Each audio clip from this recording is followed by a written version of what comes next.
Começando mais um episódio do Depois de Umas. Puxa uma cadeira porque esse papo hoje vai longe. A gente tem muito pra falar e depois de umas a gente resolveu gravar esses happy hours virtuais sobre assuntos engraçados, às vezes importantes, mas principalmente para que você possa se desligar por um instante da aceleração do mundo e dar boas risadas com a gente. A gente tem convidados hoje super especiais, direto da Carolina do Norte. Vou falar com a Dani, vou falar com o Christian, mas eu vou deixar eles se apresentarem por último, como a gente sempre faz, e eu queria que a gente começasse então apresentando aqui, por favor, o primeiro integrante. Diga seu nome, a cidade de onde está falando, Mr. Farofa, e o que temos hoje à mesa. E aí, pessoal, tô aqui de Brasília novamente, sempre trancafiado nessa pandemia, e hoje eu tô tomando uma Patagônia Wise. Eu espero que seja da Patagônia, né? Porque Itaipava não é de Itaipava, então eu tenho muita raiva disso. Mas eu acho que ela é de Bariloche, Argentina, deu certo. Mas qualquer dia eu vou tomar uma aipioca, porque vocês ficam falando que toma IPA, eu vou trazer uma aipioca, um corote aqui, de respeito aqui. Boa. Léo, o que temos à mesa? Tá em São Paulo? Fala, pessoal. Eu tô em São Paulo e hoje eu tô chique, cara. Hoje eu trouxe um Beaujolais Village 2016, que é um vinho que eu tô há muito tempo a experimentar. Eu achei uma versão dele de garrafa menorzinha, comprei e é o que teremos pra hoje. Gastou 600 do Bolsonaro. Pera aí que a gente tem que chamar o Fred, Farofa, porque com essa daí não tá dando pra competir, não. Bom, e eu sou André Rodrigues, Wala, mexicano, todo jeito que vocês virem me chamar aqui nesse podcast é uma pessoa só, e eu tô tomando aqui uma IPA, Farofa. Aipioca, lá do Ceará. Não, eu tô tomando uma IPA aqui, costarricense, chamada Conejo Mago. Eu adoro o IPA mesmo, são cervejas amargas que eu gosto. E uma cerveja muito boa, muito boa. Eu nunca tinha tomado essa cerveja não. Eu acho que ela é daqui da Costa Rica, se eu estiver falando bobagem, até o final do podcast eu corrijo. Sim, feito na Costa Rica. Então é isso daí.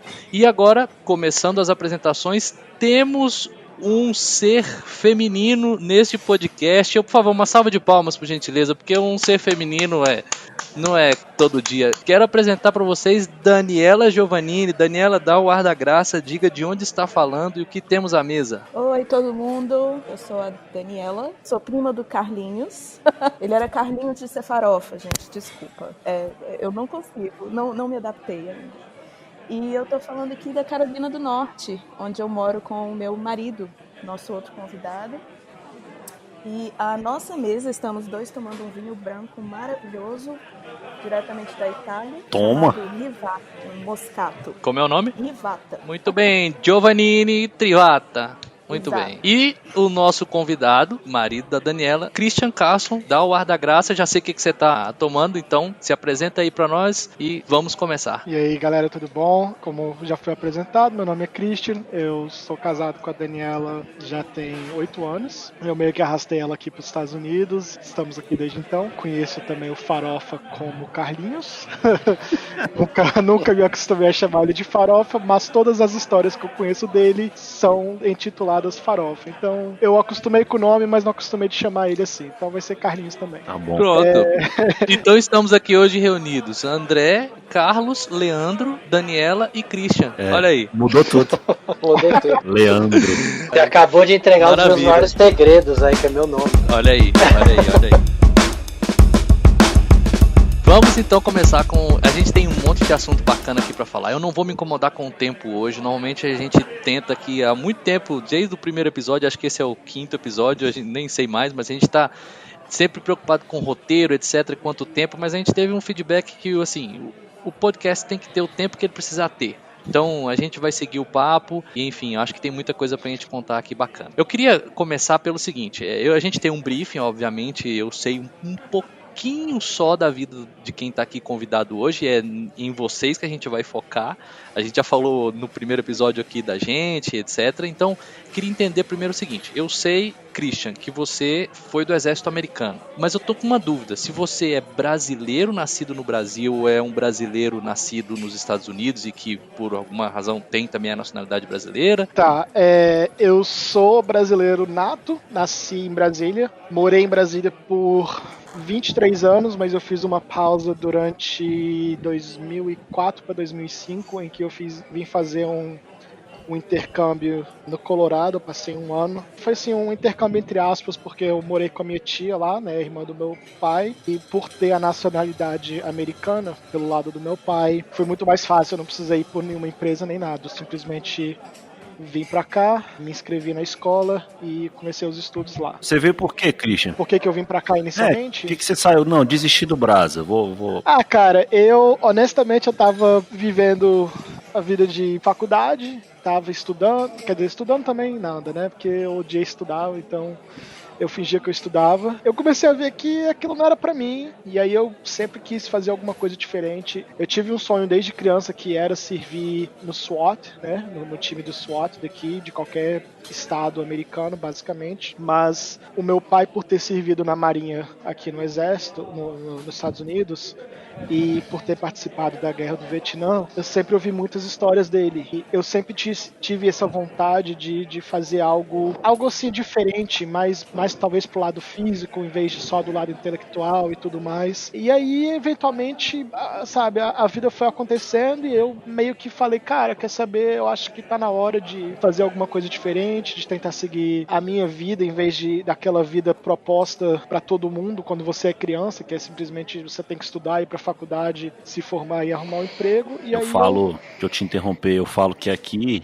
principalmente em Brasília, você nasce, cresce, estuda na escola, né? Aí passa na faculdade, faz o concurso público, compra uma penha Águas Claras e morre. É isso.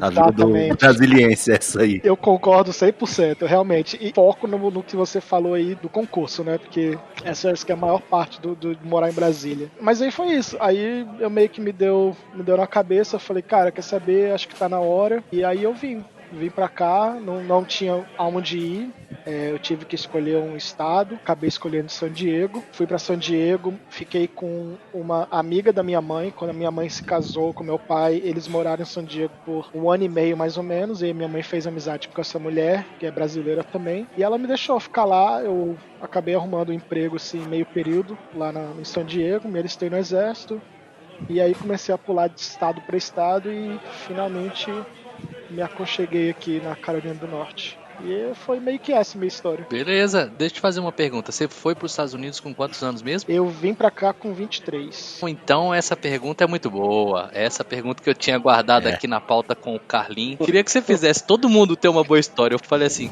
cara, eu escutei esses dias uma palestra do Ariano Suassuna que ele falou uma coisa interessante. Péssimas histórias são ótimas de contar. Quanto pior é a história, melhor ela é para contar. E uma história que quase todo homem brasileiro tem é sobre o alistamento militar. Eu queria que você fizesse uma comparação pra gente entender se você passou por algum perrengue, se você se alistou normalmente, fez o processo, e qual que é a diferença do alistamento, o processo para fazer parte do Exército Brasileiro e o processo para fazer parte do Exército Americano. O que eu me lembro do meu alistamento no Brasil, obviamente eu só passei pelo processo, mas nunca cheguei a servir, era um bando de homem de cueca numa sala e eles faziam certos exames e tudo mais, e aí eu acho que eles no final perguntaram se eu queria me alistar, eu falei que não. Acho que eles me perguntaram se eu tinha algum problema físico, eu falei que eu tinha uma cicatriz no joelho de uma cirurgia que eu tinha feito, que foi o maior caô, na verdade. Eu cortei porque eu tava sendo estúpido mesmo.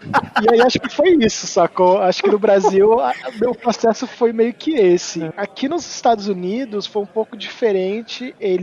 Pra você se alistar, você tinha que ter um endereço físico. Isso era uma coisa que eles viam muito. Então, assim, se você era mendigo, por exemplo, você não podia se alistar, né? Você tinha que ter um endereço físico. Eles te oferecem certos empregos baseado no teste que você faz. Primeiro de tudo, você tem 4 forças militares que você pode escolher, né? Você tem a Força Aérea, a Marinha, o Exército e os Marines. Os Marines, eles meio que são uma compilação da Marinha e do Exército. Só que eles se acham, tipo, muito melhores que os dois. Então tem uma rivalidade muito grande entre o Exército e os Marines e também entre o Navy e os Marines. Aí tem a guarda costeira, que todo mundo isola e faz deboche deles, porque eles são inúteis. Esse tipo de deboche é tipo esse que você fez agora, não? Exato.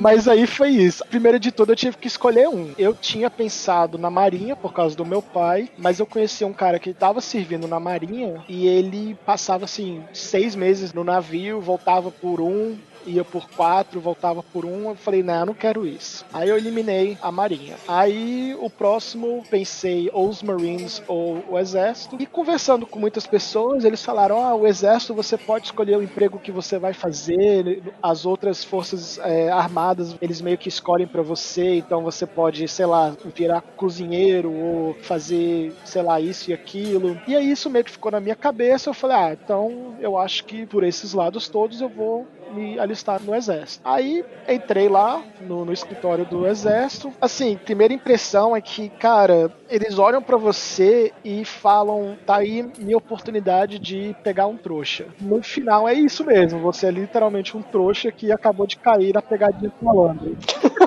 Aí, obviamente, eles têm que tentar vender o produto deles, então eles falam super bem, falam que você vai fazer isso e aquilo, e que vai ser o melhor momento da sua vida, e não sei o que. E aí, pra mim, eu já tinha certeza que eu queria, e eu só falei, então beleza, o que eu tenho que fazer? Aí ele falou, você tem que fazer esse exame aqui, um exame escrito, um monte de pergunta, e aí baseado no seu score, vai determinar que empregos que você pode ter. Aí, beleza, eu fui lá, fiz, eu acho que eu tirei até uma nota boa, assim, pra... Deixa eu só fazer um adendo aqui nessa prova. Diga.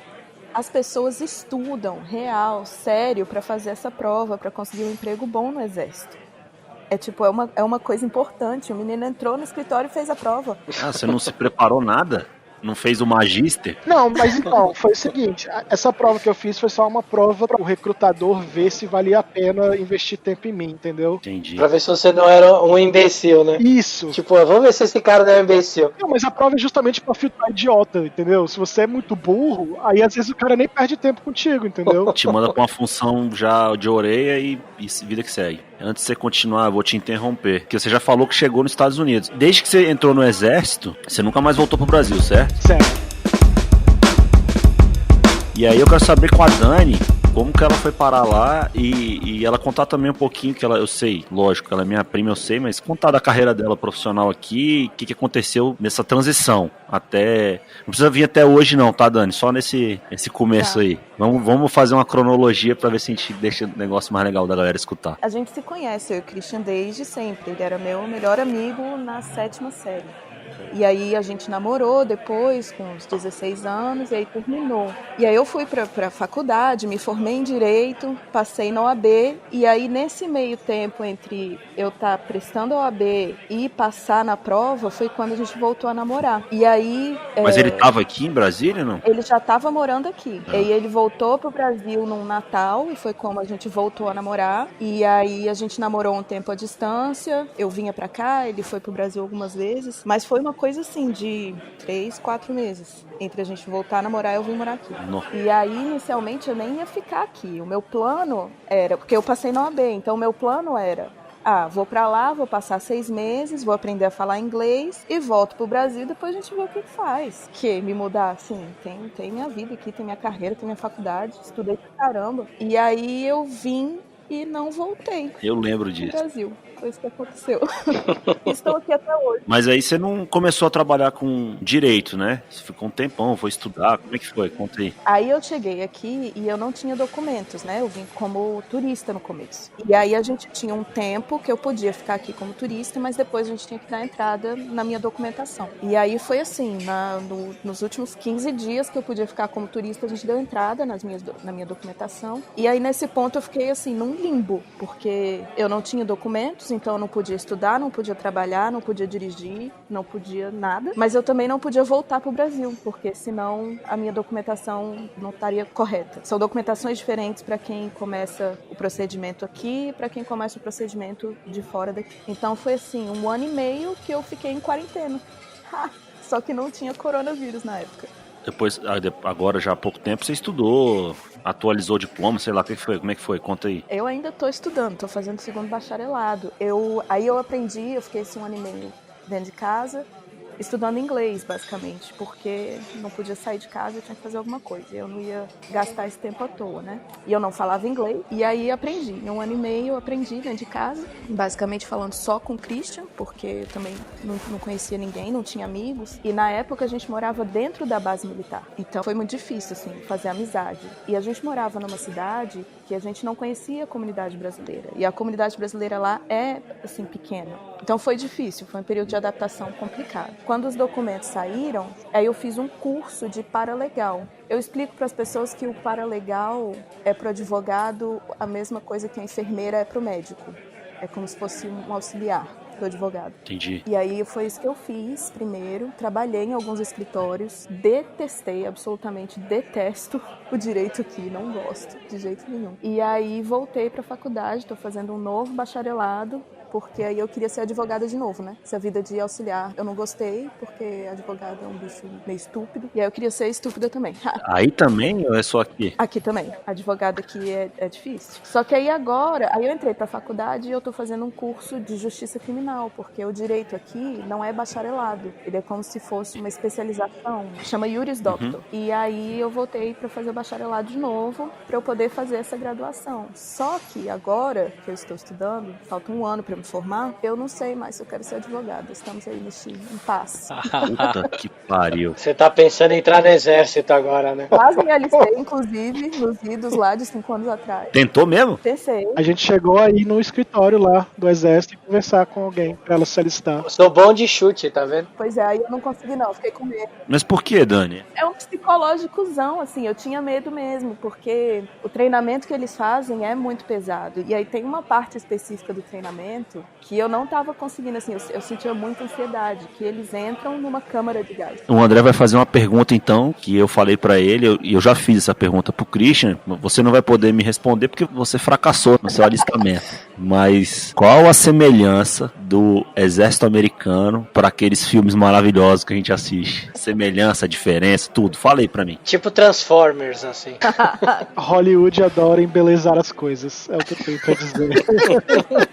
Tem um seriado novo que lançou agora no Netflix. Eu não consegui ouvir o podcast, o último que vocês fizeram todo, pra saber se vocês falaram nisso, mas eu vi que um dos temas era o SpaceX. E saiu um seriado agora no Netflix com o Steve Carell, que chama Space Force. E é uma paródia à realidade do Space Force. Ou seria, né?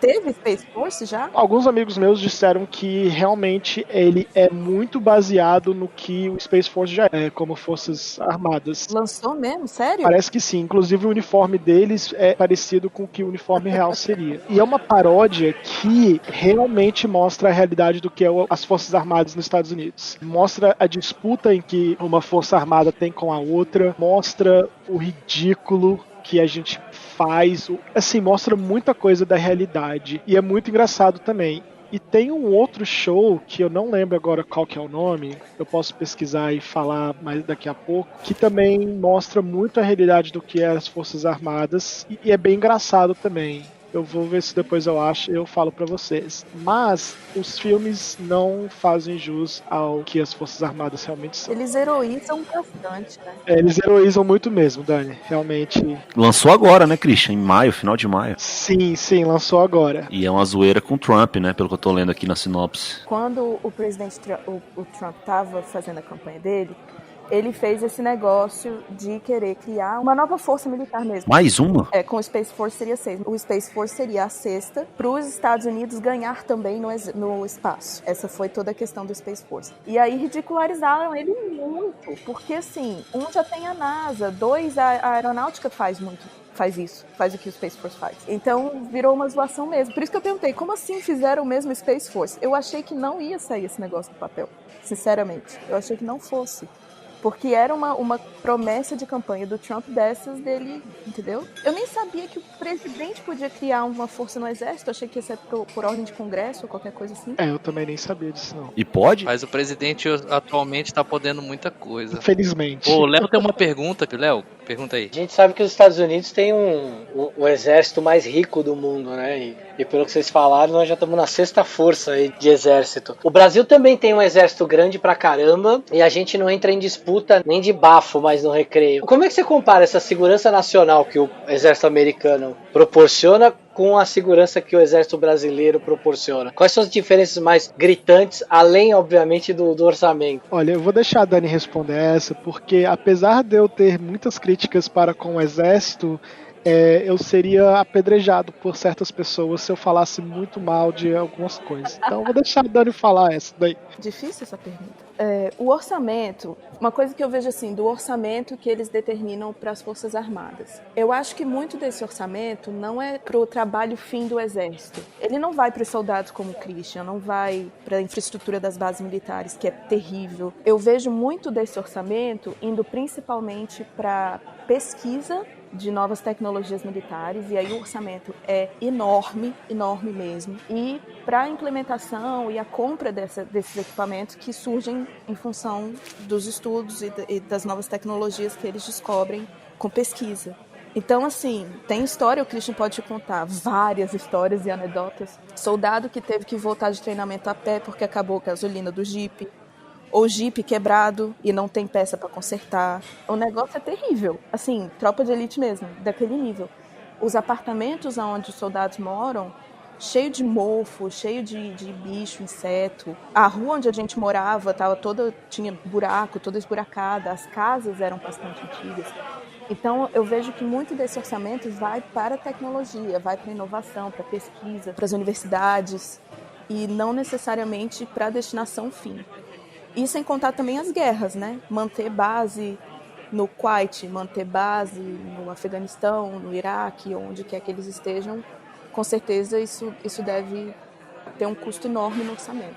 Eu vou adicionar uma coisa que ela falou sobre o orçamento. Eu realmente acho que o Exército até faz certas pesquisas e tal, mas pessoalmente, aonde eu acho que vai a maioria do orçamento são para empresas terceirizadas que vendem serviços ou equipamentos para o Exército. Por exemplo, o equipamento com o qual eu trabalhava um pouco na área de TI, no Exército, no final da minha carreira, e um caminhão que eu tinha, um equipamento que eu tinha, custava 1,5 milhões de dólares. Era um caminhão com um monte de equipamento de TI dentro dele. A tecnologia em si, quando ela chegou pra gente nova, na realidade ela já era ultrapassada, tinha 4 anos. Tinha uns 4 anos que eles estavam tentando desenvolver aquela tecnologia, só que eles tinham que testar para ver se ia sobreviver à areia do deserto, a temperaturas diferentes, quente, frio, se ela podia ser transportada em avião e navio sem quebrar. Alguns outros equipamentos você tem que ter certeza que você pode lançar ele de um avião com paraquedas, ele vai cair no chão e não vai quebrar. Então tem certos testes, além da tecnologia em si, que tem que ser feitas. Então, quando eles desenvolvem a tecnologia pro Exército e vendem pro Exército, até ela chegar para as unidades, já passou anos que ela foi desenvolvida. Então ela já é literalmente muito ultrapassada. E o outro lance do dinheiro é que, por exemplo, uma empresa vai lá e faz um cabo para, sei lá, qualquer coisa. Esse cabo, sei lá, seria vendido por $50. Mas como eles vão vender pro Exército, eles vão vender por $100. Pois é, aqui também, né? Igualzinho no Brasil. Pois é. Então, assim, muito do dinheiro que é gasto, honestamente, no meu ver, é inútil. Como é gastado, né? Mas, enfim, é a vida, né? Isso acontece com frequência aqui no Brasil, não, né? Aí no Brasil, mas antes de você perguntar, Farofa, eu queria colocar um ponto aqui, nem vai sair uma pergunta disso, mas comentários dessa questão de exército, aí eu vou mudar um pouco do assunto já, mas é o seguinte, eu tô na Costa Rica, Christian e Dani, e aqui é um país que aboliu o exército nos anos 40, nos anos 1940, então eles não têm exército, e assim, a única vez que eles precisaram do exército foi, acho que antes dos anos 60, alguma coisa com a invasão da Nicarágua, etc. Uhum. E aí muita gente pode pensar, e já comentaram isso pra mim, e falar assim, mas quem é que vai... Pra quê? Quem é que vai invadir aí a Costa Rica, etc.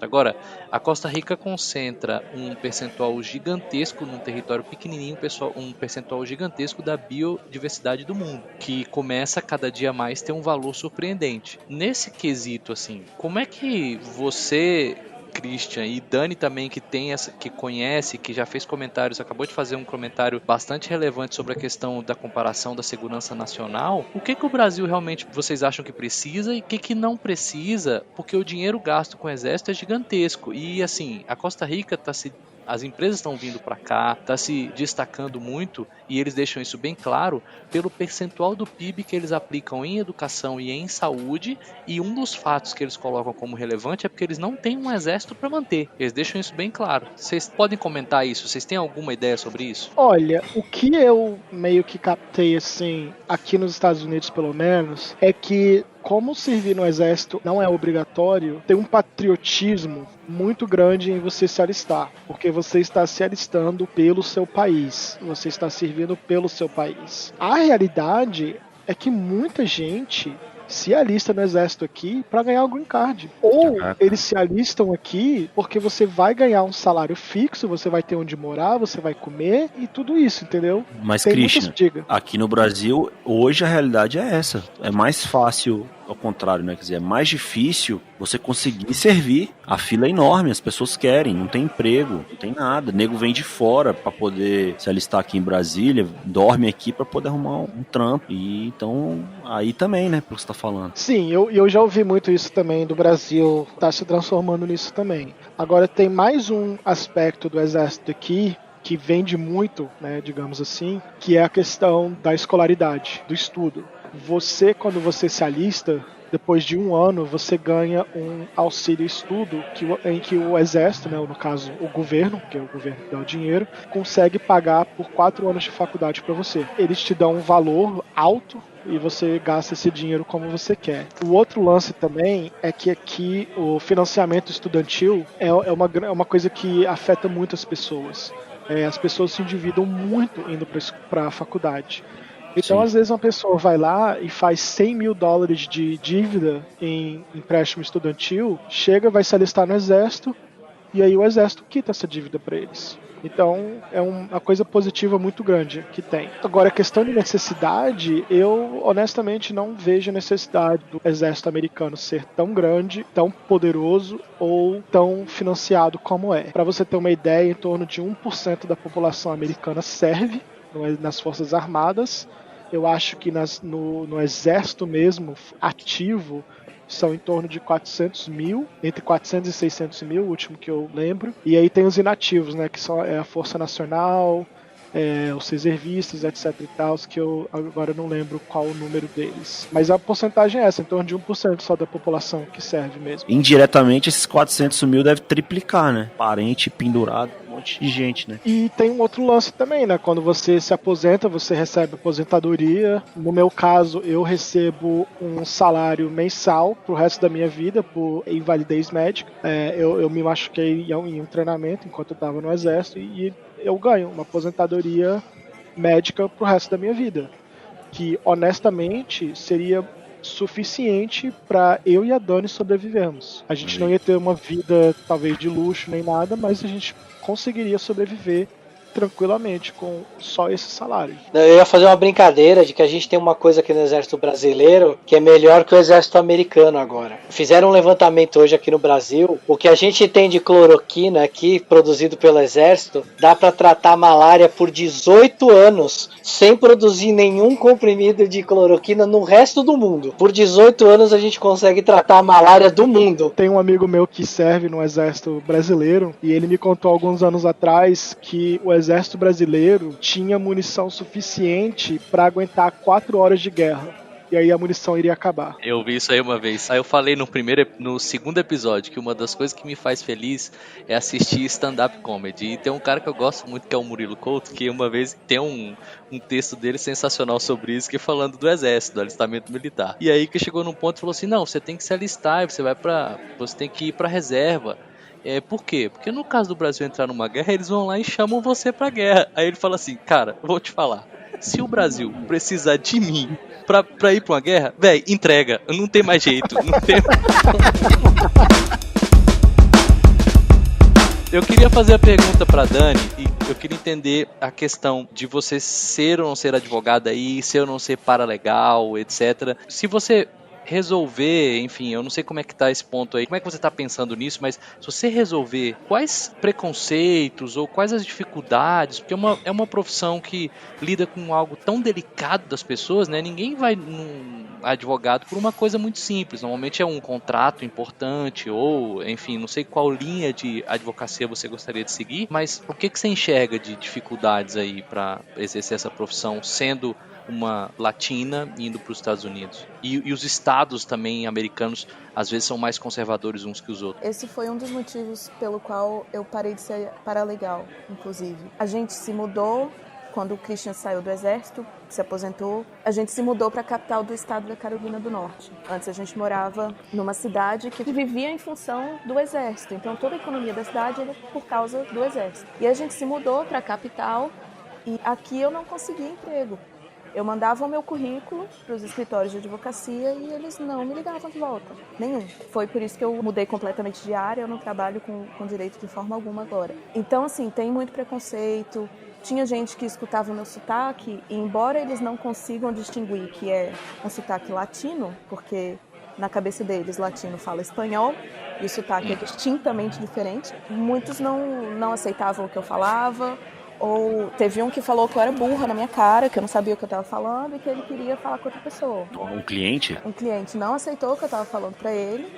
E aí ele falou que eu não sabia de nada e queria falar com outra pessoa. E aí falou com a minha chefe, no caso minha supervisora na época, e ela falou exatamente a mesma coisa que eu falei, e aí ele aceitou, ficou tranquilo, ficou de boa. E você acha que você deve isso a vários fatores? Tem alguma coisa do fator mulher ou só do latino? O que você achou naquele momento, nessa situação tão complicada? Nessa situação específica, eu acho que o fato de ser mulher não foi tão grande quanto o fato do meu sotaque ser diferente. Porque a minha chefe era mulher, e a chefe dela também era mulher, e a advogada também era mulher. Então era um time basicamente de mulheres. E a primeira mulher, depois de mim, que falou com ele, ele aceitou. Então eu acho que isso não foi um ponto nessa situação específica. Mas eu senti isso muito. O direito é uma área mais conservadora. O estado da Carolina do Norte é bastante conservador. Então, é uma coisa que eu penei um pouco, assim. Um dos escritórios que eu trabalhei, a minha supervisora falou pra mim que ela não ia mais falar comigo pessoalmente porque ela não conseguia entender o meu sotaque. Que ela só ia se comunicar comigo por e-mail. Caralho. E, gente, olha, eu vou te falar. Eu tenho sotaque, mas meu sotaque é bastante entendível. Não é pesado desse jeito. Mas você acha que isso é exclusivamente do estado? Os Estados Unidos é tipo o Brasil, né, cara? Eu tenho clientes do sul que são completamente diferentes dos clientes do Nordeste. Mas você acha que é da região ou é tipo do meio, assim, da profissão? Eu acho que é um pouco dos dois. Eu acho que é um pouco de ser a Carolina do Norte, porque, querendo ou não, ainda é o sul dos Estados Unidos, né? Onde a gente tem tantos problemas com questões raciais. Mas também por ser a área do direito especificamente. Eu acho que é um pouco dos dois nessa situação. Porque eu sei que em Orlando, na Flórida, de forma geral, em Miami, tem advogados que são latinos. Tem advogados que falam 2, 3 línguas. Eu sei na Califórnia também que é dessa forma, em Nova York é dessa forma. Até em Washington DC é dessa forma. Eu acho que tem um pouco a ver com a região, sim. Você viu esse tipo de preconceito só no trabalho ou tem na rua também? Na rua eu nunca sofri nada assim, claramente, como foi no escritório, especificamente. Mas já aconteceu de eu estar em loja e as vendedoras não virem falar comigo. Eu tive uma outra situação em que o preconceito não foi diretamente comigo, mas eu estava com uma amiga e essa minha amiga, ela é negra. E ela estava com um carrinho de bebê, ela estava grávida e ela estava com a outra filha dela no carrinho. E aí eu entrei assim, era uma loja de departamento, mas dentro da loja de departamento tinha como se fosse um quiosque. E eu entrei no quiosque, eu estava falando com a vendedora e aí eu notei um segurança vindo falar com ela e ela depois saiu andando. Na hora eu não entendi muito bem, continuei fazendo o que eu estava fazendo e tal. E aí depois ela falou, não, ele mandou eu circular que eu não podia ficar parada ali com o meu carrinho de bebê. Caraca. A gente acompanhou agora, né? Não tem como não deixar de falar disso, que não era nem nosso tema. A gente acompanhou agora as manifestações, eu fui buscar alguns números e tal pra saber, e eu fiquei abismado, assim. Porque eu já passei muito tempo aí também, algumas vezes, mas tipo, a Flórida é um mexidão, né? Tem tudo ali, tem tudo que você imagina. E você tava numa área bastante diversificada, né? Você estava em Orlando. Mas eu vi também preconceito. Você viu também? Muito. Isso há muitos anos, isso em 2004, eu não era nem pai. Eu tava numa fila, o meu chefe mandou trocar os pneus do carro dele. E aí eu fui pra uma loja lá, X, e eu tava numa fila, chegou uma senhora lá, senhora no caramba, uma véia muito da escrota, e mandou eu sair da fila porque, tipo, eu não era de lá, eu era estrangeiro, sei lá, eu não lembro muito bem o que ela falou, mas ela disse assim que o meu lugar não era ali, sacou? Da fila. Eu fiquei revoltado, mas aí tem um lance de quem tá morando fora, o mexicano talvez, às vezes pode falar sobre isso também, não sei, não entendo, não conheço a Costa Rica, mas você se sente acuado, né? Não é o seu lugar, não é a sua origem. Cara, eu obedeci a velha e eu saí da fila. A galera aqui tem um preconceito mesmo com o nicaragüense, isso tem mesmo, inclusive a gente até já comentou uma vez aqui num grupinho interno, tomar muito cuidado, né? Eu trabalho numa empresa que se preocupa demais com isso, então é complicado, mas não tive nenhum tipo de problema com isso não, muito ao contrário, o pessoal quer saber tudo do Brasil, o cara fica impressionado porque é um país de 5 milhões de habitantes, né? Então o cara quer saber, fica impressionado com os tamanhos, a gente fala de feriado local, não é feriado, mas é feriado só em São Paulo, o cara fala, mas como? É feriado num lugar só, não é no país todo? Então tem muitas diferenças, assim, não senti nada disso não. Tem uma família de amigos meus, hoje eu perdi um pouco de contato com eles, mas eles moraram muitos anos na Flórida, eles reclamavam muito pra mim que os filhos deles sofriam muito preconceito na escola. E olha que louco, né? A gente tá falando de um estado que tem uma presença latina muito grande. Eles mudaram pra Austin, no Texas, que é um estado que a gente, quando mora fora dos Estados Unidos, a gente pensa, poxa, é um estado extremamente conservador, mas ela falou que ama Austin, que os filhos dela nunca sofreram preconceito lá, e que eles estão super felizes. Até a parte de ensino da cidade lá de Austin, muito melhor do que eles tinham na Flórida. A Flórida tem aquelas provas, né, que dão uma amassada nas crianças, porque o governo faz um custeio ali de educação. Diz que lá no Texas isso não tem, é bem mais tranquilo. Ela falou, olha, a gente vai muito comprado às vezes de morar na Flórida, por causa dessa questão de ter muito latino. Ela falou, quando eu me mudei pra Austin, no Texas, ela falou, eu me apaixonei pelo lugar, eu não tive um problema aqui. Olha que louco, né, como às vezes a nossa percepção de um lugar é totalmente diferente do que a gente às vezes está acostumado a ouvir, né? É verdade, eu tenho maior preconceito com Texas, tenho mesmo. Nunca nem quis visitar. E eu moro na Carolina do Norte. Eu tenho um assunto aqui pra gente comentar, e a gente vê muito na TV também. Eu nunca morei nos Estados Unidos, morar, passo férias mesmo e tal. A questão é sobre população armada. Então, eu acho que na Carolina do Norte, pelo que eu vi, tem uma facilidade das pessoas terem armas, e a gente conversa hoje no Brasil sobre isso por muitas razões, né? Então queria entender de vocês aí, é fácil ter uma arma? É necessário? Vocês veem algum problema? E qual é a relação de ter uma arma nos Estados Unidos, dessa questão de armar a população no Brasil ou não?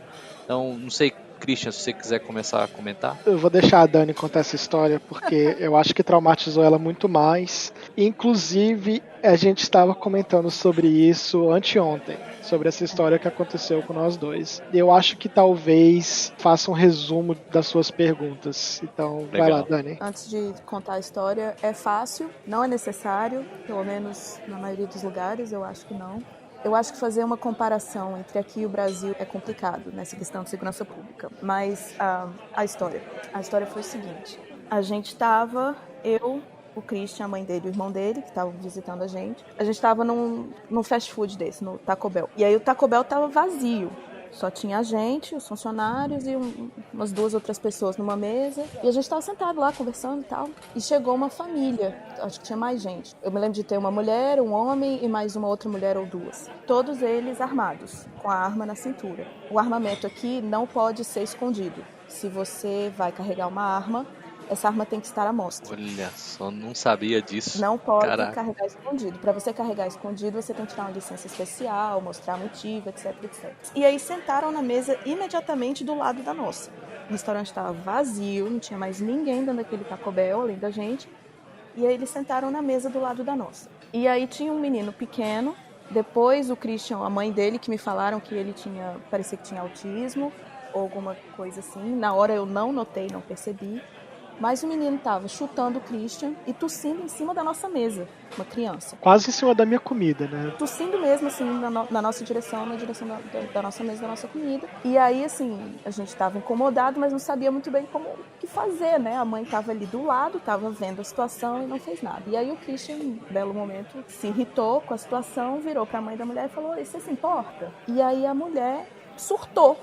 Perdeu, assim, saiu da casinha mesmo, começou a gritar e fazer um escândalo, como se o Christian tivesse, assim, xingado o filho dela. Caralho. Assim. Ela começou a gritar, pegou o refrigerante, jogou no Christian e ficou assim, a gente sem saber o que fazer, porque tá aquele bando de gente ali armada, gritando, atacando a gente, e a gente faz o quê, né? Não revida, porque se revidar morre. Então ficou essa situação, finalmente o pai, eu acho, o homem que estava lá com a mulher, conseguiu tirar ela do restaurante e acabou a situação, mas eu nunca tinha sofrido uma agressão desse tanto, uma violência desse tanto na minha vida, nunca.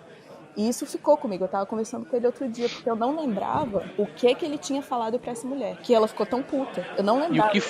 E o que foi em inglês? Do you mind? Somente. Só isso. Foi um tom um pouco agressivo, assim, digamos. Mas eu já tava irritado, porque ela tava vendo a situação e não fez nada. Então, me irritou a um ponto em que eu realmente fui passivo-agressivo, sim. Pergunta ali, tem um contexto de que você visivelmente não estava armado, porque se não tivesse essa explicação anterior da Dani eu não saberia, mas você, como deveria estar visível, né, eu acho que a grande maioria da população que tem arma tem esse tipo de autorização que tem que ser visível, então deve ser isso. Tem alguma relação? Você imagina que tem alguma relação do comportamento dela com o fato das armas, dela ser descompensada desse ponto sem medir as consequências por ela estar armada, você acha? Eu acho que a arma dá Poder, né? um empoderamento, exato. E o que a gente estava conversando, eu e o Christian, é se existir talvez um outro fator nisso. Eu fico pensando, por que ela escolheu sentar justamente do nosso lado, sabe? E por que ela se tornou tão agressiva imediatamente? Porque a gente estava falando em português. Então eu penso que isso talvez não foi um fator também, dessa irritabilidade dela. Já teve um preconceito antes mesmo de tudo acontecer, talvez. Eu não duvido nada. Alguma coisa ali pra intimidar vocês, né? É muito louco isso. Vocês imaginam que se ela soubesse que vocês dois ou um de vocês tivesse armado, isso não aconteceria? Difícil, é porque vocês viveram lá na hora, por isso que eu tô perguntando, vocês viram as reações, queria só entender um pouco mais sobre essa questão, eu tenho muita dúvida sobre isso, eu não sei se eu sou a favor, se eu sou contra, então eu queria ver esse ponto de vista de vocês. Eu não sei se ela teria tão violenta, tão agressiva. Assim, eu também não tenho certeza, realmente é difícil dizer. Eu penso que a arma dando um empoderamento fez com que ela estufasse o peito mais. Talvez se eu também tivesse armado, talvez o tal do instinto materno tivesse vindo à tona e ela talvez se preocupasse um pouco com a vida do filho e talvez não tivesse feito algo que pudesse colocar a vida do filho em perigo. Mas é uma situação muito difícil de dizer se teria sido diferente. Caralho. Que momento louco a gente discutiu. Se eu tivesse uma arma, talvez ela tivesse me respeitado, né? Ela tinha que ter te respeitado sem a arma na mão dela, sem a arma na sua mão, de qualquer maneira, né? Então a gente às vezes atribui um poder à arma, um símbolo a essa arma, de que ela traz uma proteção, quando na verdade ela só é um instrumento de intimidação. O cidadão comum, ele não tem treinamento de reação para reagir a um assalto, por exemplo. Se um bandido tiver armado, mostrando a arma pra ele for tentar reagir naquele momento, ele vai ser baleado. Ele não tem um treinamento. Eu tenho um primo que é policial e ele, mesmo com treinamento, ele reagiu a um assalto e ele foi baleado. Mesmo com o treinamento que ele tem de força especial e que os bandidos não tinham. Então, tem muita gente que usa desse expediente de ter uma arma para poder justamente intimidar os outros na rua, né? Não é mais aquela coisa, ter uma arma dentro de casa, que se alguém entrar dentro de casa eu vou me defender. Não, o cara que sai com a arma na rua, a mostra desse jeito, pra mim a impressão que fica é tipo assim, ó, eu tô querendo mostrar que eu tenho poder. Então não chegue perto de mim, não me aborreça. Léo, nesse ponto aí, por exemplo, é lógico que são realidades muito distintas. Eu suponho que na Carolina do Norte, muitos lugares dos Estados Unidos, acho que na grande maioria, você não é assaltado na rua, assim como você que tem uma realidade de São Paulo sabe que infelizmente existe isso, você não é assaltado assim à torta à direita, etc. Agora, se eu sou um ladrão, eu não assalto essa mulher. Eu não assalto quem tá com uma arma à mostra na cintura. Não, eu vou procurar. É a mesma coisa quando eu morava na minha casa, em Brasília, eu tinha um cachorro gigante, porque eu pensava assim, cara, é o seguinte, a minha sensação de segurança é boa? É, mas é também porque eu acho que o ladrão procura sempre o mais fácil e não o mais difícil. Então ele pode matar meu cachorro? Pode, mas vai dar um trabalho pra ele matar o cachorro, pra ele entrar. Se for um ladrão coaching, ele vai no mais difícil. Eu entendo isso que você disse, mas imagina assim, vamos imaginar, a gente está falando de um cenário de exceção, onde algumas pessoas têm e demonstram na rua. Então vamos dizer que a gente entra num cenário que não é mais exceção, em que todo mundo tem arma. Foi feito um trabalho de estudo aqui no Brasil com presos que foram presos justamente por assalto à mão armada e essas coisas. A resposta dos presos foi, se eu estiver num local onde eu preciso cometer esse tipo de crime, porque aí ele entende que aquilo é uma necessidade que ele tem. Aí a gente não vai entrar aqui em discussão de certo ou errado, porque tem a lei para isso. Mas dentro da realidade dele, ele tem que fazer aquilo porque é a sobrevivência dele. Ponto. Então, dentro dessa realidade que ele vai assaltar alguém, os presos responderam que, dentro de uma sociedade em que ele pode contar que as pessoas estão armadas, ele chegaria atirando primeiro. Ele não vai correr o risco de descobrir se ela está armada ou não. Ele atiraria a ponto de causar um dano na pessoa que ela não pudesse reagir, e aí ele cometeria o assalto do mesmo jeito, entendeu? Um pouco da escalada de violência que a gente tem no Brasil é por causa disso. A polícia ficou mais agressiva porque ela teve que responder a uma criminalidade mais agressiva. Consequentemente, a escalada leva o crime a ficar mais agressivo. E aí o criminoso agressivo, ele reage em cima de quem? Da população, da polícia. Sobre o armamento, tem uma pesquisa que é engraçado, porque a galera usa como piada. Que se você iluminar a cidade, deixá-la mais iluminada, a chance de você ter mais crimes é menor. E aí a galera fala assim, você vai abordar o bandido com o quê? Com a lanterna, né? Tem essa piada aí. Não, sério, não é pra rir não, é sério. E assim, eu trabalhei com eventos no setor comercial sul, e é fato, velho. Depois que iluminaram lá, as pessoas vão no lugar que está mais claro, elas ocupam os espaços que está mais claro, elas ocupam os espaços que estão mais cheios de pessoas, e você diminui a criminalidade. Cara, eu sou completamente contra o armamento de pessoas comuns, isso não faz ideia. Aí o cara tá nervosinho, o cara dá um chiliquinho, o Mengão perdeu, ele vai e mata a mulher. Cara, não dá. Eu não consigo, sem sacanagem, eu não consigo. Meu pai quase morreu numa dessa, cara. A gente morava em Santos, e em Santos tem a fila da balsa. Eu era moleque, eu devia ter uns 13 anos, 12 anos. E era muito comum alguém furar a fila da balsa. Era aquelas filas imensas de balsa para atravessar de Santos pro Guarujá. E aí um dia um cara furou, eu lembro até hoje, era um Fusca que tava na nossa frente, e o cara furou na frente do Fusca. E o cara do Fusca começou a buzinar pro cara sair, e o cara saiu do carro, ele abriu a porta do Fusca, tirou o cara de dentro, começou a bater no cara. E aí a mulher desse cara que começou a apanhar, saiu do carro, ela tava grávida, e esse cara foi pra cima dela grávida, bater nela. E começou a bater nela. Meu pai saiu do carro e foi bater no cara. Meu pai sempre foi forte. E aí o meu pai começou a dar uma surra no cara. O que o cara fez? O cara conseguiu se desvencilhar do meu pai, entrou no carro, pegou um revólver e foi pra cima do meu pai. Ele só não atirou no meu pai porque a mulher do cara tirou a arma da mão dele. Porque senão aquele cara teria tirado. Ele foi pegar no porta-luvas a arma e a mulher que tirou da mão dele. Porque senão tinha acontecido uma tragédia ali, porque o cara furou a balsa e o cara resolveu que ele era poderoso, provavelmente porque ele estava garantido ali por causa da arma dele. E ele foi bater numa mulher grávida, cara. Então olha que nível de loucura que as pessoas chegam quando elas têm uma falsa sensação de poder na mão. A gente está num mundo que a gente devia estar discutindo o desarmamento do mundo, não o armamento do mundo. A gente não vive mais na Idade Média, não vive mais em época que uma tribo do lado vai invadir a sua cidade. Tem toda uma discussão filosófica sobre a questão da população estar armada para que o Estado não se torne autoritário. Eu acho que isso até é uma discussão válida. Agora, para fazer justiça com as próprias mãos, cara, para mim é volta à barbárie. Eu tenho uma história, talvez até relevante, que aconteceu justamente comigo. Quando eu ainda namorava a Dani, eu fui ajudar a mãe dela a se mudar. Aqui? Isso, aí no Brasil. Ela estava se mudando do Lago Norte pro Jardim Botânico. E aí eu coloquei várias coisas no meu carro e ajudei ela a levar essas coisas. E aí eu tive que voltar, acho que pra Asa Sul, pra fazer alguma coisa. Nessa que eu tava voltando, eu peguei ali a L4, passando ali em frente ao Pier, indo em direção ali às 400. Nessa que eu tava indo, um cara me fechou, era faixa dupla e ele me fechou. E eu com 18 anos era muito abusado e eu fui lá e fechei ele de volta. E esse cara foi me seguindo, a gente chegou ali na L2, ele continuou me seguindo. Nessa que eu fui fazer o retorno ali na L2 para pegar a faixa do outro lado, os nossos carros ficaram paralelos um ao outro. Eu tava com a janela baixa, ele também. Ele simplesmente pegou uma arma e apontou pra mim. Fez um gesto de tipo bang bang, sabe? Apontando a arma pra cima e pra baixo. Como se ele quisesse me atirar. E aí eu, com minha personalidade abusada na época, ri da cara dele, acelerei e fui embora. Mas é pra mostrar que uma situação em que ele fez algo errado, eu revidei, ele se achou no direito de sair por cima, digamos assim, e mostrar o poder dele através de uma arma. Consigo nem pensar nisso. O Brasil é muito diferente dos Estados Unidos nesse sentido, né?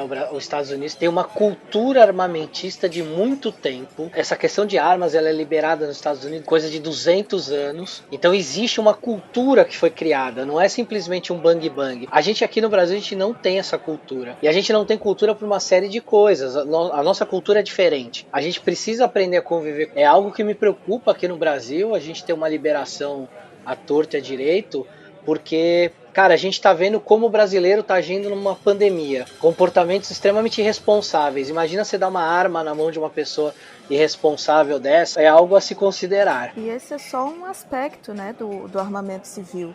Porque se você for ver, por exemplo, a quantidade de criança que se mata sem querer porque achou a arma do pai, ou, entendeu, justamente, alguém comentou, não lembro quem foi, comentar, por exemplo, a questão da violência doméstica, porque em uma situação de violência doméstica em que tem uma arma dentro de casa, não é a mulher que vai se defender do cara, é o cara que vai matar a mulher. E isso também tem pesquisas nesse sentido que mostram os números. Então, assim, o que eu falei no começo que não dá para comparar o Brasil e os Estados Unidos é justamente essa questão do crime aleatório. Aqui, realmente, o crime aleatório é muito mais difícil. Normalmente, o crime acontece por algum motivo específico. A pessoa não assalta outra só porque aquela pessoa tem um iPhone. É porque teve algum tipo de disputa, teve algum tipo de briga e aí um matou o outro nessa disputa. Mas assim, a gente não pode comparar justamente a educação em relação à arma que se tem aqui e não se tem no Brasil. O respeito ao próximo é gritante, assim. A questão de comunidade, de respeito às pessoas que convivem com você nessa sociedade é muito maior. O respeito ao espaço do outro é muito maior. Eu já sou contra o armamento civil aqui, número 1. No Brasil, eu acho que a gente não tá nesse ponto, não, realmente. A gente não tem saneamento básico, que é da arma, velho. Pois é. Tipo isso, sacou? A gente não tem esgoto. E uma Mas, pistola enfim, custa tipo 5 mil reais, cara. Ou seja, né, pode ser daí pra mais. Agora, tem uma coisa assim que me enfurece muito nos Estados Unidos aqui, por exemplo, é sobre o abuso da força através da arma, que seriam, no caso, os policiais. Aqui, o policial, o primeiro intuito dele é puxar a arma para atirar, em vários casos. Eu não vou dizer todos, mas em vários casos. Quando eu tava fazendo meu treinamento militar, uma das coisas que eles martelavam na nossa cabeça é que se você vai puxar a arma, você já tá com o intuito de matar, e essa é a sua última opção. Eles chamavam, se eu não me engano agora, eu esqueci o treinamento, mas eu acho que 5 escalation steps, né, for force.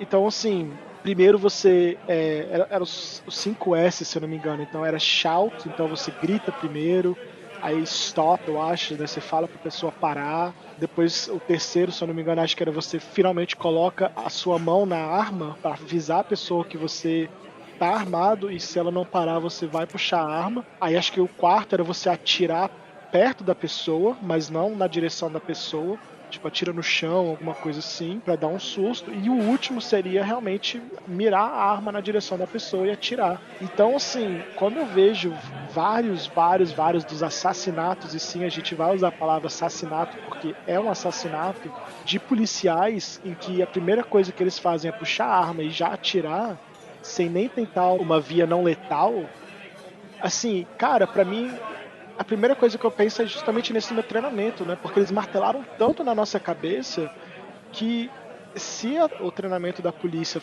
passa por isso também, é impossível você, assim, entendeu? Não bate pra mim, sabe? você que treinou pra caramba, por que você acha que o cara toma essa atitude? É falta de treinamento? É adrenalina? É o lance, por exemplo, aqui no Brasil, tem muito policial que evita alguns tipos de atitude porque ele sabe que não vai dar nada, que a lei é fraca. Por que você acha que os caras aí estão nem aí, tira e mete bala? por exemplo? Olha, aqui, eu já conversei isso, eu e a Dani já conversamos esse tema tantas vezes. Aqui é um preconceito embutido na sociedade em que pessoas pretas são perigosas. Pessoas pretas vão te atacar, pessoas pretas merecem morrer, a vida delas não vale nada. São certos pensamentos assim que quando um policial vê uma pessoa preta, automaticamente vai achar que aquela pessoa vai estar armada, que aquela pessoa vai atirar primeiro, que a vida do policial já está em perigo só de estar ali frente a frente com a pessoa preta. Entendeu? É esse preconceito, pra mim, que leva o policial a automaticamente achar que ele tem que atirar primeiro. A gente assistiu um documentário recentemente sobre a 13ª emenda. O Léo provavelmente vai se interessar nisso porque é bem histórico, enfim, é bem explicativo. A 13ª emenda da Constituição americana foi a que aboliu a escravidão nos Estados Unidos. Só que ela fez isso com um certo loophole, digamos assim. Ninguém vai ser obrigado a trabalhar ou vai ter seus corpos tomados dos seus direitos, a não ser se eles cometerem um crime. E aí, quando se aboliu a escravidão, que teve toda a dificuldade da inserção das pessoas negras na sociedade americana, e depois com as leis do Jim Crow, enfim, que veio da Guerra Civil, que veio da escravidão e veio de tudo isso, a 13ª emenda ela foi muito usada historicamente aqui justamente para aprisionar pessoas negras e para matar pessoas negras. E isso se tornou uma cultura. Foi muito mostrado no filme de Hollywood, por exemplo, nos anos 50, nos anos 60. O negro era sempre o bandido, o negro era sempre perigoso, era sempre ameaçador, era o cara que fazia mal para a mocinha do filme. E isso fica, né? De certa forma, se torna uma cultura do país. E continua até hoje. Eu nunca fui estudioso da história americana. Cara, eu tava vendo que são recentes, né, essas mudanças, tipo, as leis que protegem os negros, que protegem... Cara, é recente aí, cara. Outra coisa, eu pensei que a população negra aí era enorme, ela é minúscula. Não, 15%. Eu vi 12%, é ninguém, cara. Aqui é quase 50%, eu acho. 52% no Brasil. A população negra é em torno de 12% a 15% da população americana, mas eles são 32% nas prisões. Mentira. Brancos, que são em torno de 70% da população em geral, nas prisões são 50% a 40%. E aí latinos são 8%, e aí o resto são as outras etnias, né? Asiáticos, enfim. E as leis aqui foram usadas muito especificamente contra a população negra. Tem um motivo pelo qual a população negra aqui é apenas 15%. A maconha, inicialmente, foi proibida aqui nos anos 20, porque era a droga de uso dos artistas DJs nos anos 20 na Louisiana. Então, o que faz? Proíbe a maconha porque você não pode tornar crime ser negro. Então, você torna crime uma atitude que é característica de uma certa população. Com os negros foi a maconha nos anos 20, depois com os irlandeses foi a proibição do álcool, e isso é usado na história americana contra diversos grupos por qualquer motivo que eles quiseram naquele período histórico. Caraca, velho. É muito doido, né? O movimento de direitos civis aqui foi dos anos 60. O Léo já falou em outros podcasts, a gente tá em 2020, ainda com barreiras que pra mim são de 1800. E não é só aqui no Brasil, no mundo inteiro, né? Você imagina nos Estados Unidos, você tem uma população negra aí de 15% e você já tem uma cultura de repressão, de controle de poder ali meio que mascarada. Até 60 anos atrás, os negros não podiam andar no mesmo ônibus que um branco andava. Tinha restaurante que expulsava os negros, o cara entrava pra comer, ele era expulso. Uma questão racial pesada. Agora, pergunto pra vocês, pro Brasil, que é um país que tem mais da metade da população é preta, como é que a gente pode ainda se imaginar um país racista, né? Como se a maioria da população sofresse pra minoria. O quanto esse engenho de poder, de manipulação, ele é tão bem intrincado nas sociedades, né, para controlar uma população. É o que eu estava falando, as leis são feitas de forma que não é explícito que você está punindo uma certa demografia. Você proíbe uma atitude que aquela população específica tem, e aí, dessa maneira, você consegue punir aquela população especificamente. No Brasil é muito semelhante, eu vejo isso. No Brasil, a gente também tem leis que, de forma geral, punem os negros mais do que os brancos. Mas quem fazem as leis? Branco. Então, como é que vai fazer? Você pode ter 60%, 70% de pardos, igual o Léo falou, e negros, mas você vai no Congresso, que é quem fazem as leis... Uai, não tem jeito, gente. Você quase não vê representação feminina e preta no nosso Congresso, né? De jeito Isso, nenhum. e é uma forma como o racismo se representa no Brasil. Tem um motivo pelo qual os nossos representantes não se parecem com a gente. Negros representantes não conseguem chegar lá. Ou se chegam lá é uma minoria. E não tem voz, né? Na Costa Rica o país tem 7 províncias e uma delas, que é a que tem praias do lado do Atlântico, chama-se Limón. Então eles têm muito da população jamaicana e etc, etc. Inclusive até se fala o patuá por lá, que é uma mistura, é um idioma diferente. Mas é coisa assim, dos anos 50, 1940 e pouco, 50, eles viviam exclusivamente nessa província de Limón. Eles não podiam vir para cá, inclusive nem tinham cidadania costarricense. Isso é muito recente. Eu sei um pouco dessas coisas porque eu tenho um amigo que trabalha comigo aqui diretamente. A empresa onde eu trabalho tem um projeto muito forte chamado de... vou falar o nome da empresa, chama-se Blacks at Microsoft. Então a gente tem todo um contexto e eu tenho um amigo que é o líder desse site, do BAM, desse projeto, aqui na Costa Rica. Então ele fez uma feira cultural mostrando, e aí tava contando essas histórias pra mim, que até eu não vou lembrar agora as datas, mas depois eu vou pesquisar, que os negros eram proibidos de entrar na província central, que é a província de São José, que São José é uma cidade, mas também é uma província, né, tipo São Paulo capital e São Paulo estado, então eram proibidos, e até hoje, assim, a grande maioria da população negra vive na província de Limón até hoje. Provavelmente São José é onde estão os melhores empregos, né? Basicamente, os negros trabalhavam muito em plantações, né? Então, nessas épocas aí passadas, banana, essas coisas assim, e é muito recente, né? Para se mudar uma história e todo um contexto, é muito recente. Então, esse programa é muito forte na empresa. É bem legal que existe mesmo a intenção de toda a diversidade e inclusão. Eu participar de projetos de diversidade e inclusão faz parte da minha avaliação de desempenho. Toda vez que eu faço uma avaliação de desempenho, eu tenho lá o quesito diversidade e inclusão. Se eu participo ou não, isso influencia num contexto bem amplo, assim, da minha visibilidade e de certos requisitos. Eu tenho que participar de projetos de diversidade e inclusão. É simples assim. Muito legal. Aí é Microsoft. Exatamente. Eu queria mudar de assunto aqui um pouquinho, que a gente estava falando de armas, e eu queria entrar num assunto aqui o seguinte. Christian, e o Maré, Christian? Cara, o Maréia foi meu bebê. O Maréia só deu dor de cabeça. Eu só destruí aquele Maréia. Maré e dor de cabeça na mesma frase, bicho. Por algum motivo o meu Maréia era famoso. Acho que foram, sei lá, 7 ou 13 acidentes em 4 anos que eu tive ele. Eu tive alguns acidentes com ele. Diziam que eu tinha tudo dentro dele, né? Eu tinha jogos de tabuleiro, eu tinha saco de dormir, eu tinha tudo dentro daquele porta-mala. Eu tinha cooler, eu tinha, né, tudo assim. Ele deu muito trabalho, mas eu vou te contar que eu amava aquele carro, cara. Eu olhava de longe e falava assim, pô, que fumaça é aquela ali? O carro tá explodindo. Não, pô, os caras estão fumando narguilé lá, fica tranquilo, tá tudo certo. E se eu não me engano, já acendi o narguilé dentro do carro já. Você vai entender já porque eu tô te fazendo essa pergunta. Qual era o modelo? O Maré tem vários modelos, né? Tem o turbo, tem o 20 válvulas, tem 1.8. Qual que era o que você tinha? Não, ele era o normal, 2.0 normal, sedã, LX, eu acho. É isso. Entendi. Você lembra o ano ou não? 2001. Tô te perguntando e falando todas essas coisas porque, assim, uma revelação, desculpe o trocadilho, mas uma revelação bombástica. Eu tenho um, tá no Brasil guardado, e eu já sofri muito bullying aqui nesse podcast, quero deixar claro. Esse podcast que está literalmente para todo o planeta. Tem gente de um país que nem existe, que é a Austrália, que na verdade... É verdade, não existe. Terraplanista disse que não existe.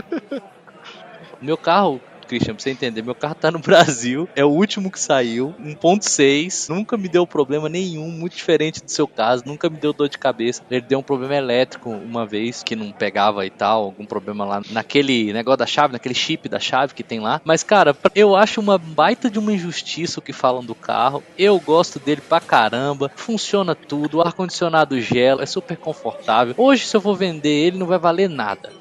Então, tipo, pra quê? Coloca numa caixinha de cerveja. Tá com você até hoje, não tá? Isso é sinal que você não conseguiu vender até hoje. Exatamente, isso que eu ia falar. O problema não é quanto que ele vai valer, o problema é quem que vai querer essa bomba aí. Terminaram? Sabe que eu tenho a memória do Maré, do Christian? A gente namorava E aí a gente ia de um lugar, né? Do lugar A pro lugar B. A gente tinha que ir parando pra ele botar mais água no carro. Porque o carro esquentava. Aconteceu isso, gente, eu lembro. Perto da escola que a gente estudava. Aí eu tenho, tá lá guardadinho na casa do meu pai. Toda vez que eu vou ao Brasil eu ando com ele. Funciona 100%. A Vivara quis comprar meu carro, já falei no podcast anterior, porque é uma joia. Nossa, tiozão.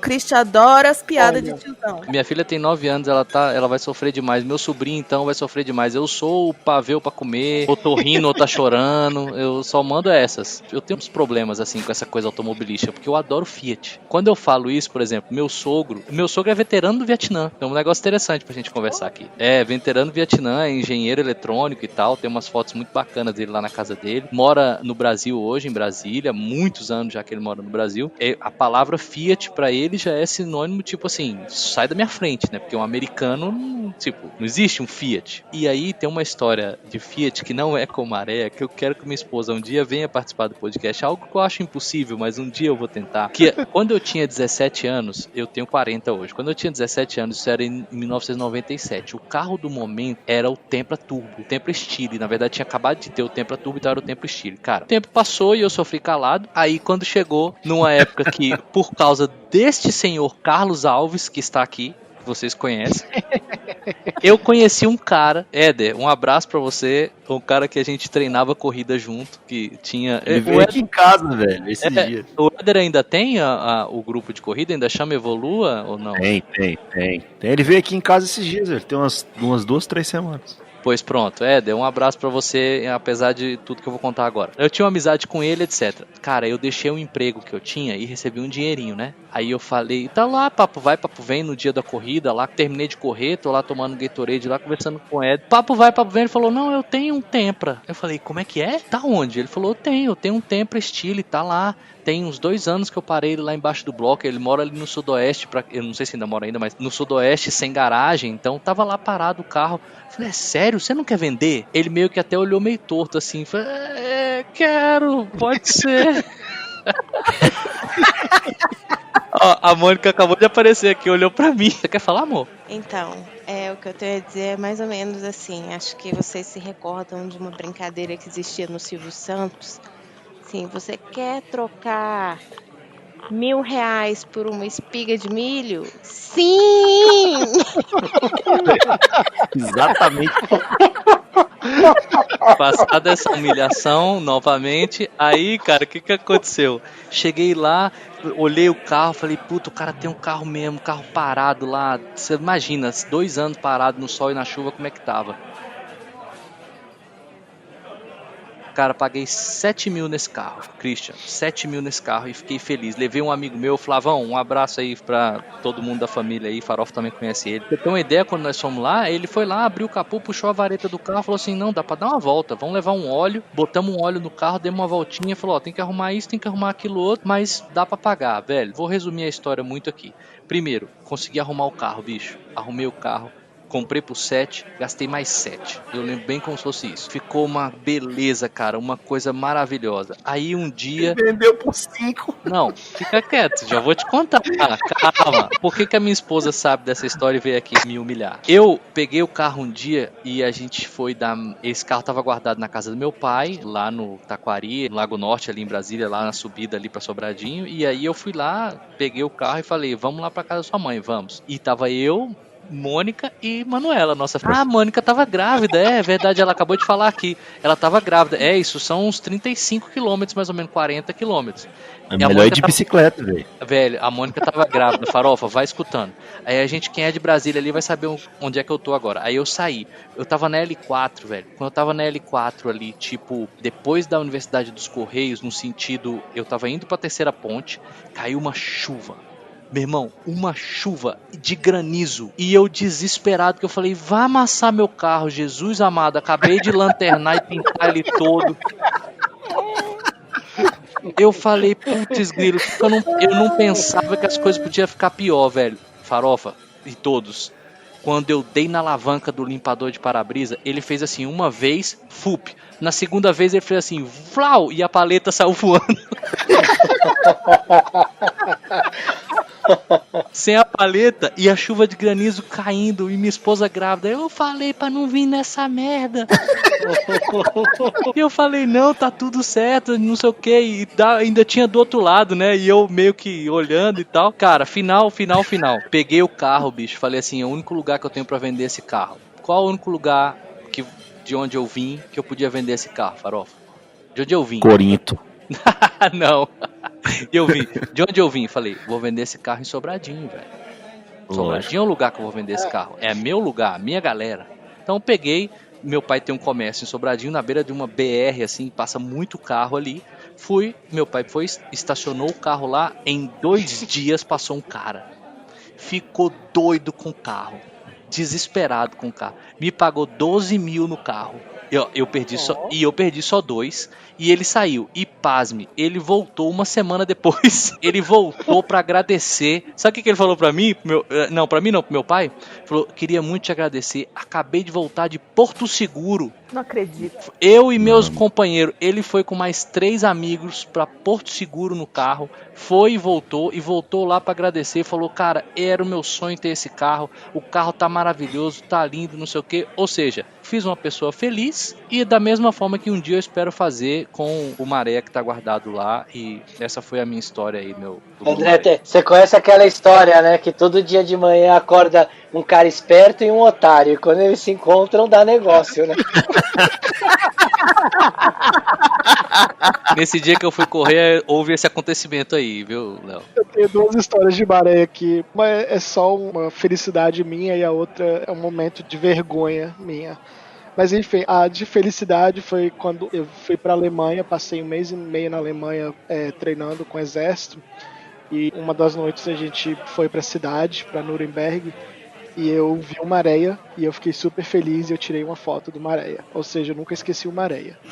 A segunda história, acredito eu, que sou a única pessoa no mundo que conseguiu adicionar um cavalo no carro dele. Eu não vou tentar me explicar depois dessa história, porque eu acho que não tem nem porquê, não vai ter nem tempo para eu tentar me explicar, mas enfim. Estava indo para casa da Dani, estava ali no final do eixo monumental, ia virar à direita ali para pegar a estrutural, né? Era umas 5 da tarde, o sol tava de frente para mim, embaixo. Eu tava indo na faixa da esquerda, tinha um carro. Eu até hoje gosto de correr, vou falar isso, né? Tem que fazer esse detalhe. Eu era muito impaciente, tinha um carro na minha frente. Eu olhei assim e falei, acho que a faixa da direita tá livre. Na hora que eu comecei a passar para a faixa da direita, eu senti meu carro todo tremendo, ouvi um barulho danado. Parecia que o mundo tava acabando, eu não entendi nada, continuei, freiei, olhei para trás e eu vi um cavalo correndo. Moral da história foi que eu atropelei uma carroça com um cavalo e eu destruí o meu carro e o cavalo saiu correndo. Meu carro não andou depois disso, teve que ser guinchado. Aí, pra melhorar a história, eu tava com suspensão esportiva no carro. Obviamente tive que acionar o seguro.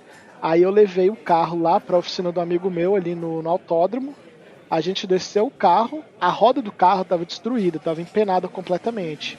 A gente conseguiu tirar a mola esportiva, colocou a velha, aí depois que eu acionei o seguro, porque eu não queria que eles negassem o seguro por alteração do carro. Dani é uma heroína, né, cara? O marido e o pai doente por carro, né? Não, nem começa a contar a história do meu pai. Toda vez que eu ligo pro meu pai, ele compra uma Kombi nova. Isso é verdade. O pai da Dani foi buscar meus moleques de Kombi na escola, velho. Os moleques ficaram loucos. Ô pessoal, bom, o papo tá excelente, eu quero agradecer muito, a gente vai encerrando como sempre a gente encerra. Farofa, depois de tudo que a gente falou aqui... Depois de hoje o negócio foi intenso, né, então a gente descobriu como é que funcionou o alistamento militar nos Estados Unidos, a gente descobriu que não é fácil mudar de emprego e achar que em qualquer país vão te aceitar, que existe esse preconceito. Descobriu que uma areia não é tão ruim assim também, eu acho. Basicamente foi isso. Evoluiu, garoto. Você evoluiu. Léo, depois de foi um papo sensacional. Eu acho que fica de lição aí que a humanidade ainda tem muito pra caminhar. Acho que a gente não pode desistir. A gente tem que acreditar que a gente pode vencer racismo, que a gente pode falar de uma sociedade mais justa sem armas, sem influência de um poder de um sobre o outro. A gente pode falar sobre fronteiras mais abertas com relação a preconceito e que, mesmo que a humanidade ainda possa melhorar muito, de vez em quando ela pode dar umas falhadas, como por exemplo fazer uma maré. Vamos começar com os nossos convidados então. Dani, depois de umas, o que você tira de conclusão do nosso papo? Olha, depois de umas eu vi que dá pra gente aprender muito com as experiências uns dos outros. Eu não fazia ideia de como funcionavam as coisas na Costa Rica. Ainda não faço, mas acho que aprendi um pouquinho mais. E eu aprendi também que nem todo maré é tão ruim assim. Tem uns que ainda funcionam. Christian, depois de umas... Depois de umas, eu tenho a dizer que, assim como Maréia, a humanidade é persistente. E mesmo depois de acidentes e motores fundidos, a gente continua tendo fé na gente. Espero eu que a gente consiga sobreviver todos esses perrengues que estamos passando, de preconceito, de política, de tudo. E é isso.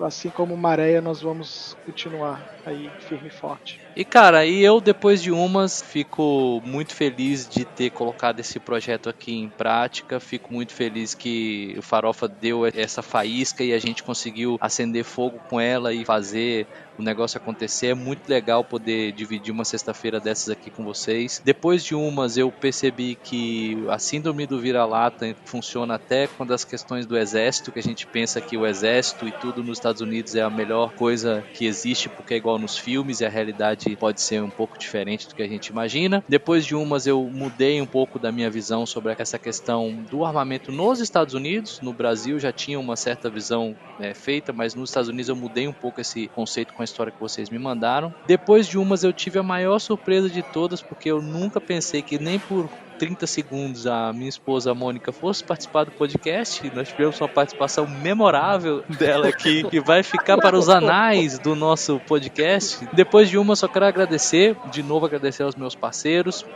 agradecer a todo mundo, mandar um beijão pro Fred que não pôde estar aqui hoje, mas que é o nosso parceiro aqui também. O Fred hoje no episódio do Maré, ele ia ficar louco, hein, velho? Exatamente, eu agradeço por ele não estar, inclusive, porque o excesso de bullying podia chegar num ponto não administrável.